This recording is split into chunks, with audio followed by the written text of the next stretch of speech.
एक दिन खेत में चिड़िया के बच्चों ने किसान को ये कहते सुना कि कल मैं फसल कटाई के लिए अपने पड़ोसी से पूछूंगा और उसे खेत में भेजूंगा। ये सुनकर चिड़िया के बच्चे सहम गए थे और किसान की बातों से सभी परेशान हो गए। उस समय चिड़िया कहीं गई हुई थी।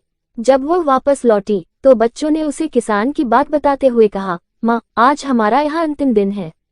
रात में हमें दूसरे स्थान के लिए यहाँ से निकला होगा। चिड़िया ने उत्तर दिया, इतनी जल्दी नहीं बच्चों, मुझे नहीं लगता कि कल खेत में फसल की कटाई होगी। चिड़िया की कही बात सही साबित हुई। दूसरे दिन किसान का पड़ोसी खेत में नहीं आया और फसल की कटाई न हो सकी। शाम को किसान खेत में आया और खेत को जैसे का तैसा देख बुदबुदाने लगा कि ये पड़ोसी तो नहीं आया।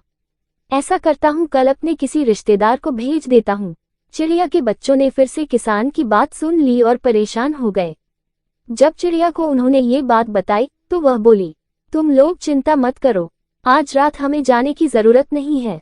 मुझे नहीं लगता कि किसान का रिश्तेदार आएगा। ठीक ऐसा ही हुआ और किसान का रिश्तेदार अगले दिन खेत नहीं पहुंचा।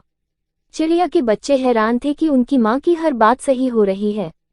अगली शाम किसान जब खेत आया तो खेत की वही स्थिति देख बुदबुदाने लगा कि ये लोग तो कहने के बाद भी कटाई के लिए आते नहीं हैं। कल मैं खुद आकर फसल की कटाई शुरू करूंगा। चिड़िया के बच्चों ने किसान की ये बात भी सुन ली। अपनी माँ को जब उन्होंने ये बताया तो वह बोली, बच्चों, अब समय आ गया है ये खेत छोड़ने का। हम आज रात ही ये खेत छोड़कर दूसरी जगह चले जाएंगे। दोनों बच्चे हैरान थे कि इस बार ऐसा क्या है जो माँ खेत छोड़ने को तैयार है। उन्होंने पूछा तो चिड़िया बोली, बच्चों, पिछली 2 बार किसान कटाई के लिए दूसरों पर निर्भर था।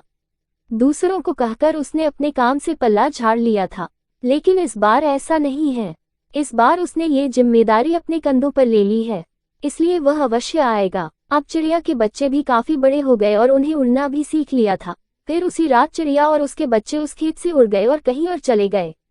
इस तरह खेत की फसलें कटने से पहले ही चिड़िया सुरक्षित स्थान पर चले गए थे।